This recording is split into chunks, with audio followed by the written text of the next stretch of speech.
Okay, thank you. So for those in the gallery, this is about a proposed rule change by Commissioner Mansfield. Right now, the rule says that citizens may address the commission, just like I'm doing right now, for any item on the agenda. And implied in that rule, and I would state more correctly, unlawfully implied in that rule, is that citizens cannot address the legislative body on issues that are not on the agenda.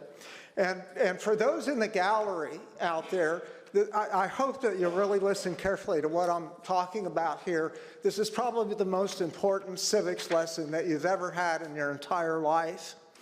So this rule, citizens being able to address the body, this isn't something that we, gratuitously, some privilege that the commission gives us.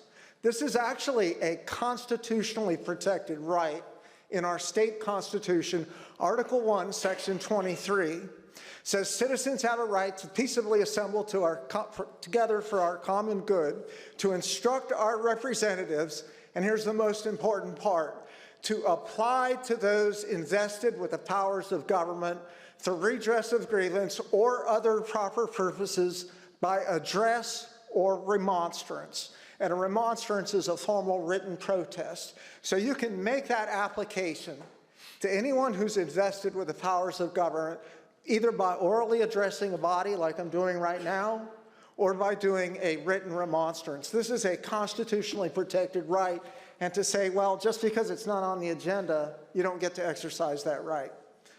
That's not the way it works. So what this right is, the right to assemble.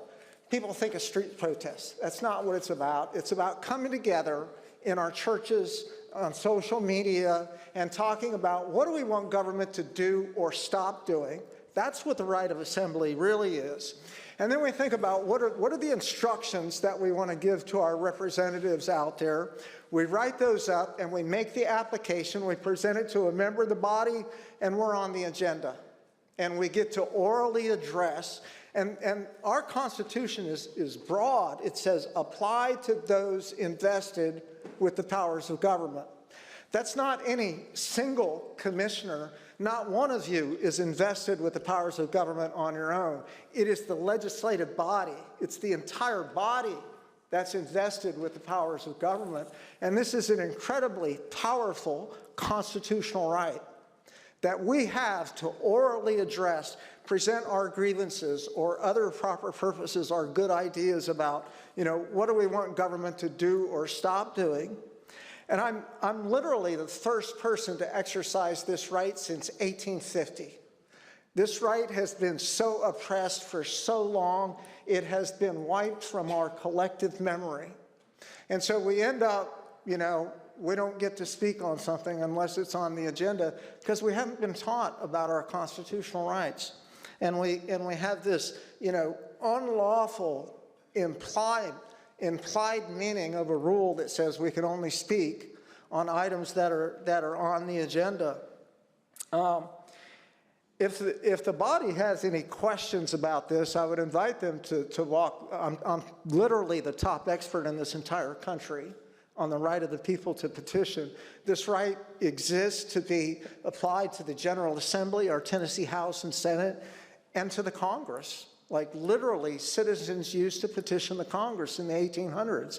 And so I encourage the commission to come back into compliance with our state constitution. This isn't something gratuitous, some gratuitous privilege that you're giving us. I'm asking you to come back in compliance with the Constitution and uphold the right of the people to petition government for redress or other proper purpose.